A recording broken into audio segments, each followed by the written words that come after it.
My name is Ramakrishnan. I am a software engineer. I have two questions for you. The first is, what does Islam say about donating organs after death? Is it okay or is it prohibited? Second question is, what does Islam say about atheists? That's it. The brother has two questions. I think non-Muslim are one they're asking two, no problem. The first question is, what does Islam say about donating organs? Second question is about atheists. As far as the first question is concerned, what does Islam say about donating organs? There is no direct verse in the Quran or any Sahih Hadith which says whether organs can be donated or not. But there are various conferences that have held in Saudi Arabia, in Malaysia, and various different parts of the world. And the scholars have come to a common consensus that if three things are fulfilled, then organs can be donated. Number one, the person who requires an organ, but natural, it should be a major benefit to his health. He can receive organ as long as it's a major benefit or saves his life. Point number two, the person donating the organ, after he donates the organ, it should not be a major loss to his health. For example, if I donate my heart, I will die. So I can't donate my heart. But the doctors say that out of two kidneys present, a person can even survive with one kidney. So if my mother has a kidney failure, both the kidneys have failed, I can very well donate my one kidney to my mother, even she lives, even I live.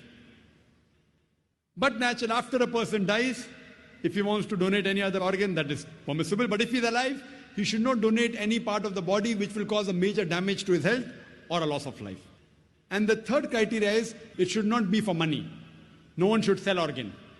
If all these three conditions are fulfilled, then organ donation very well can be done. As far as the second question is concerned, what does Islam have to say about atheists? As far as I'm concerned, whenever I meet an atheist, are you an atheist, brother? He said no. Whenever I meet an atheist, the first thing I do is I congratulate that atheist. People may wonder that why is Zakir congratulating atheists? The reason I'm congratulating atheists is because most of the human beings, they usually do blind belief. He is a Hindu because father is Hindu. He is a Christian, father is a Christian. Many Muslims are Muslim because father is a Muslim. Now this atheist, he's thinking. He may be coming from a religious background. His father may be pious.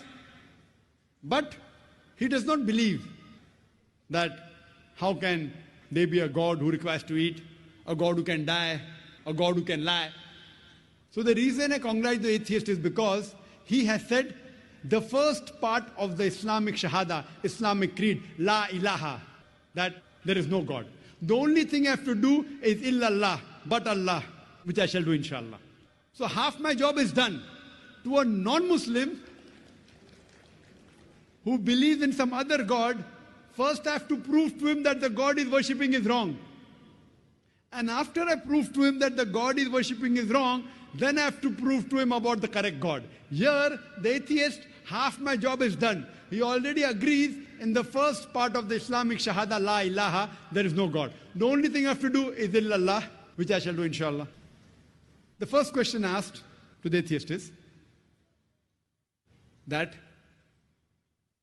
what is the definition of God? If anyone says there is no God, to say there is no God, he should know the definition of God. If he does not know the definition of God, he cannot say there is no God. For example, if I say this is a pen, is this a pen? No. It's a book. To say this is not a pen, you should know the definition of pen. Some people say, no, Zakir, I know this is a book, so I can say it's not a pen. I said, no. If you know the definition of pen, I will say, is this a kitab? You say, no, it is not a kitab, because there's no definition of kitab. To say it's not a kitab, you should know the definition of kitab. Because kitab and book is the same. So to say it is not a pen, you have to know the definition of pen. You may or may not know the definition of a book. Correct? So similarly, to say there is no God, you should know the definition of God. So now this person who is the atheist, he is believing, oh, that God, he requires to eat, he can lie, he fights and he loses. He does not believe in a God. So I say, even I don't believe in such a God. La ilaha. Then I tell to him the correct concept of God. And the correct concept of God is mentioned Surah Ikhlas, chapter number 112, verse number 1 to 4, which I shall discuss in the last day of the conference, inshallah. That is on 20th of January. So what he's doing, he is rejecting the false God. Then I ask the question to the atheist, that if suppose there is equipment which is brought in front of you, who no one in the world has ever seen, no one knows about it. And if I ask the question, that who will be the first person who will be able to tell you the mechanism of that equipment? The atheist will tell. The first person who will tell the mechanism of this equipment, who no one in the world has seen, it is the creator. Some may say the manufacturer. Some may say the inventor. Some will say the person who has made it, maker. He may say creator, maker, inventor, manufacturer. Whatever he says, it will be somewhat similar. Don't grapple with the words. What he says, accept it. Then ask him. Then repeat the lecture which I gave, which I don't intend repeating, that how did the universe come into existence? So he will tell about the Big Bang. Then I'll tell him that when did you come to know? He will tell you in 1973, yesterday in science, 30 years back, 40 years back. I will say, what you are talking about the Big Bang you came to know 30 years back is mentioned in the Quran 1400 years ago. Who could have mentioned it? He will say, maybe it's a fluke. Don't argue with him. Continue. What is the shape of the earth? He will tell you, previously people thought it's flat, now we know it's spherical. When did you come to know? He will tell you 1577, when Sir Francis Drake sailed around the earth. When? 300 years back, 400 years back, 450 years back. The Quran mentions 1400 years ago. Who could have mentioned it? He will say, oh, maybe your prophet Muhammad, peace be upon him, he was an intelligent man. Don't argue, continue. Light of the moon, is its own light or reflected light? He will tell you, previously we thought light of the moon was its own light. Recently we have come to know a couple of 100 years back, it's reflected light. It's mentioned in the Quran, Surah Furqan, chapter 25, verse 61. Light of the moon is reflected 14 years back. Who could have mentioned it? Now we'll pause. Don't wait for the answer. Continue. In school, I was taught that the sun was stationary. It did not rotate about its axis. He'll have, is that mentioned in the Quran? I said, no, that's what I learned in school. But the Quran says the sun and the moon rotate, which we have come to know recently. In school, 25 years back, I was told the sun did not rotate.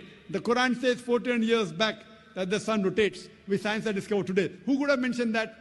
There'll be a pause. Don't wait for the reply. Continue. So all the scientific things I mentioned in my talk, after each scientific fact, ask him who could have mentioned it before. And finally, he will tell the creator, the manufacturer, the inventor, the maker. This creator, this manufacturer, this producer, this inventor, we in Islam call as Allah. That's the reason today science is not eliminating God, La ilaha, it is eliminating models of God, illallah. Therefore, Sir Francis Bacon, a very famous philosopher, he said that little knowledge of science makes you an atheist, in-depth knowledge of science makes you a believer in God. So, with this help of this lecture, Quran Modern Science, you can prove the existence of God scientifically. Hope that answers the question.